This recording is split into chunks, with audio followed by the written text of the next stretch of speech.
بسم اللہ الرحمن الرحیم۔ السلام علیکم ڈیئر اسٹوڈنٹس، امید ہے آپ لوگ ٹھیک ہوں گے اور آپ لوگوں کی زندگی خوشیوں کے ساتھ گزر رہی ہوگی۔ ایک اور آڈیو کے ساتھ میں حاضر خدمت ہوں۔ مجھے امید ہے کہ آپ لوگ ٹھیک ہوں گے اور اللہ تعالیٰ آپ لوگوں کو دنیا اور آخر دونوں جہانوں کی کامیابی عطا کرے۔ آج کا جو شعر ہے، شعر کیا ہے؟ ہر زخم جگر داور محشر سے ہمارا، انصاف طلب ہے تیری بیداد گری کا۔ زخم کے معنی کیا ہے؟ زخم کے معنی تو زخم ہے، جگر کے معنی داور محشر، جگر تو جگر کو کہتے ہیں، داور کے معنی جگر کو کلیجے بھی کہتے ہیں، داور کے معنی انصاف کرنے والا، محشر کے معنی روز قیامت، ہمارا یعنی ہر زخم جگر داور محشر سے ہمارا، یعنی وہ مجھے جتنے جو زخم پہنچے ہیں تو اس زخم کا جو مداوع مجھے ملے گا، اس زخم کا جو مجھے مطلب میں جو زخم کھا چکا ہوں تو اس کا جو صلہ مجھے ملے گا، بدلہ ملے گا، جو انصاف مجھے ملے گا تو وہ کہاں ملے گا؟ قیامت کے دن مجھے ملے گا۔ انصاف طلب ہے اور میں انصاف کا طلبگار ہوں، تیری بیداد گری کا، تیرے ظلم و ستم کا جو صلہ مجھے ملے گا، یا اسی طرح تو نے جو مجھ پہ ظلم ستم کیا ہوا، بیداد گری ظلم و ستم تو نے میرے ساتھ جو کیا ہوا ہے اس دنیا میں، محبوب کی طرح مخاطب ہو کر کہتے ہیں کہ تو نے میرے ساتھ جو ظلم کیا ہوا ہے تو اس ظلم کا صلہ تجھے ملے گا، کہاں ملے گا؟ یعنی قیامت کے دن تجھے ملے گا۔ تو یہ تو تھا اس کا مفہوم۔ ابھی اس شعر کی تشریح آپ کو سمجھا رہا ہوں کہ اس شعر میں شاعر کہنا کیا چاہتے ہیں۔ اس شعر میں شاعر سمجھانا یہ چاہتے ہیں، اصل میں بہت سارے جو شعراء ہیں تو وہ اپنی شاعری میں ظلم و ستم کا ذکر کیوں کرتے ہیں کہ وہ محبت کرتے ہیں لیکن ان کے ساتھ محبت نہیں کی جاتی ہے۔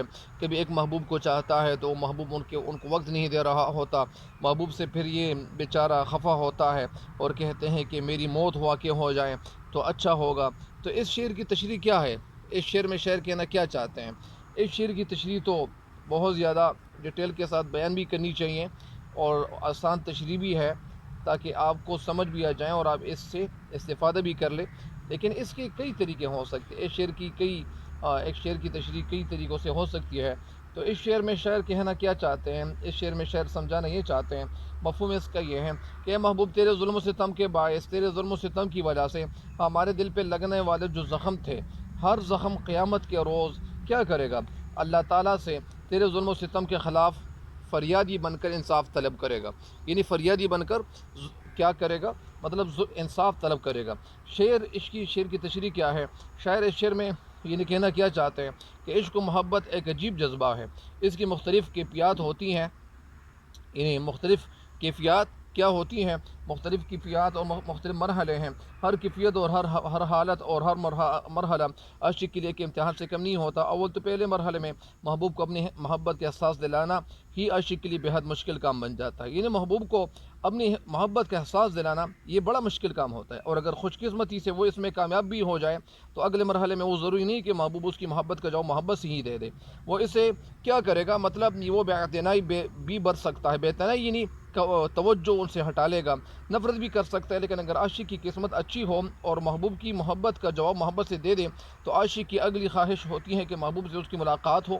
محبوب کو چونکہ اپنی رسوائی اور بدنامی کا زیادہ خیال ہوتا ہے، اس لیے وہ عاشق سے ملنے سے گریز کرتا ہے، اور اگر ملنے کا وعدہ کرتا بھی ہے تو اسے پورا نہیں کرتا۔ چنانچہ عاشق کے لیے جدائی کے زمانے کو گزارنا بےحد کٹھن و مشکل مقام بن جاتا ہے، کٹھن کام بن جاتا ہے، مشکل کام بن جاتا ہے۔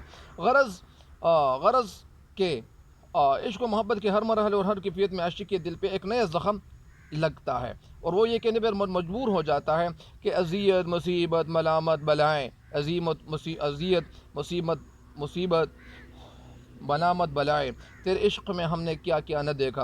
گویا عشق کوئی آسان کام نہیں ہے۔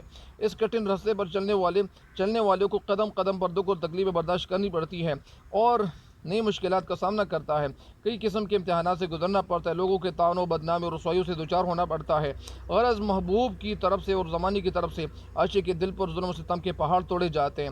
جگر اس کیفیت کو اپنے ایک شعر میں یوں بیان کرتے ہیں، یہ عشق نہیں آسا، بس اتنا سمجھ لیجئے، ایک آگ کا دریا ہے اور ڈوب کے جانا ہے۔ لیکن عاشق کی راہ میں پیش آنے والی ان مشکلات، مصائب اور محبوب کے ظلم و ستم اگر کوئی عاشق صبر اور حوصلے سے برداشت نہیں کر سکتا تو اسے اس راستے پہ چلنے کا کوئی حق نہیں ہے، کیونکہ عشق کے بھی کچھ آداب ہوتے ہیں جن میں سیر فہرست بات یہ ہے کہ عشق میں پیش آنے والی مشکلات کو عاشق صبر و حوصلے سے برداشت کر اور محبوب یا کسی اور کے سامنے اپنے لبوں پر شکایت کا لفظ تک نہ لائے۔ یعنی ظاہری بات ہے کہ جس طرح ایک شاعر اس شعر میں کہتے ہیں کہ زخم پہ زخم کھا کے جی، اپنے لہو کے گھونٹ پی، آہ نہ کر لبوں کو سی، یہ عشق ہے دل لگی نہیں۔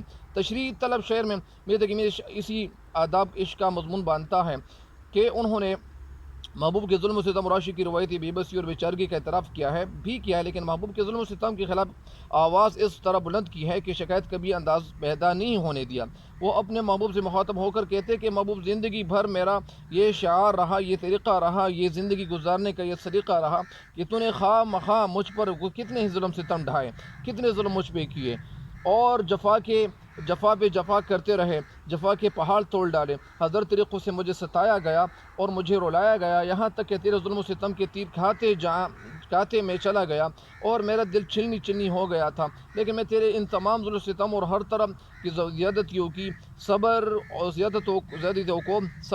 اور صبر و تحمل سے میں برداشت کرتا رہا ہوں۔ میں نے ابھی تک اف تک نہیں کیا ہے اور بھول کر بھی کبھی میں نے حرف شکایت زبان پر نہیں لایا، لیکن یاد رکھو کہ ان قریب قیامت کا دن بھی آنے والا ہے۔ اس روز پر مظلوم اللہ تعالیٰ کے حضور ظالم کے خلاف فریاد کر کے انصاف کا طلبگار ہوگا، اور میں تو زندگی بھر تیرے ظلم و ستم کے خلاف آواز بلند نہیں کر سکا، اور قیامت کے روز بھی تیرا بھرم رکھنے کے لیے اللہ تعالیٰ کے حضور تیرے خلاف کچھ نہیں کہوں گا۔ لیکن اے محبوب، میرے دل و جگر پر لگنے والا ہر زخم تیرے خلاف اللہ تعالیٰ کے دربار میں فریادی بن جائے گا اور اس سے انصاف مانگے گا۔ میں نے جتنے ظلم و ستم کیے ہیں، میں تو آپ کو کچھ کہنا نہیں چاہتا ہوں، لیکن میرے دل پہ جو زخم لگے تھے یا جگر کو جس طرح زخمی کیا تھا تو نے، اور مختلف طریقوں سے تو نے مجھے ستایا تھا، رلایا تھا، دمکایا تھا، ڈرایا تھا، تو وہ دل کہے گا اللہ تعالیٰ سے، فریادی بن کر اللہ تعالیٰ سے انصاف طلب کرے گا۔ اس وقت تمہیں بچانے والا کوئی نہیں ہوگا، اور اللہ تعالیٰ کی عدالت کا فیصلہ انصاف کے تمام تقاضے پورے کرے گا۔ ظاہری بات ہے کہ انصاف کے ساتھ انصاف کیا جائے گا، جس نے انصاف کیا ہوا ہے تو اس کے ساتھ انصاف کیا جائے گا، جس نے کسی پہ ظلم کیا ہوا ہے۔ یہاں تک ہم نے بات سنی ہے کہ اگر وہ جانور جو سینگ والے جانور ہیں، اگر اس نے دوسرے جانور کو ٹوکر کھایا ہے یا ان کو ٹکر مارا ہے، تو وہ جانور جن کے سینگ نہیں تھے تو اس جانور کو بھی سینگ عطا دیے جائیں گے، تو وہ کیا کریں گے؟